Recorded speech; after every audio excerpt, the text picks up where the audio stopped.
We wrap up this quarter and we're going to move into next quarter. When we get into the last quarter of the year, there's a lot of things that are going to start happening within the overall market to pay attention to. One of those is that, first of all, we'll have corporate buybacks will come back. Starting next week, that window for buybacks is going to shut. So all the companies getting ready to start reporting in October cannot buy back stock. Technically, they can. They could be buying back stock. They just generally don't. There's just kind of a rule of thumb. They don't want to run afoul of the SEC. So a lot of companies just have basically a 2-week window where they say, hey, we're going to be announcing earnings next 2 weeks. If you're an insider of the company, you can't trade stock for the next 2 weeks. You can't buy or sell, you can't do anything until we announce earnings, because they don't want to get tagged for insider trading and there's a big miss and there's concerns about insider trading. Companies don't want to deal with that. So they just kind of shut that window. No corporate buybacks during that 2-week period. But that window is going to open right back up again around the end of October. So this is why historically going into November and December, those typically tend to be much stronger months of the year because A, you have that corporate buying coming back in place. The other thing as we get set up for the end of the year, look at systemic positioning right now between what's happening with the hedge funds and pension funds, mutual funds. They're underweight equities. They haven't been real heavy buyers right now of equities, and they've been playing it pretty cautiously relative to the rest of the market. Again,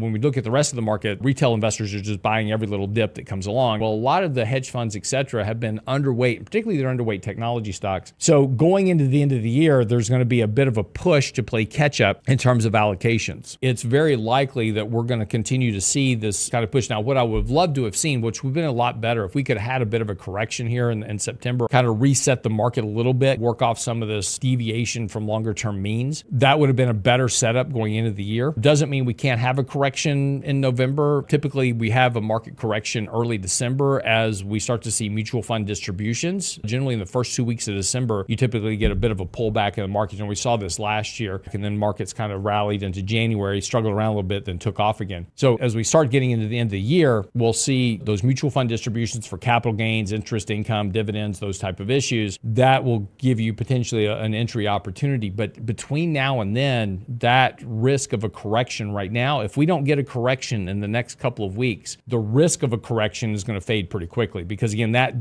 general bias and that catch up for the end of the year is going to start pushing markets again. Seasonally speaking, there's a lot of kind of catalysts that are going to start setting up for that end of the year push. And particularly in an environment where a lot of managers are trailing performance this year, they're going to have to be playing catch up a variety of different fronts. Catch me daily on The Real Investment Show.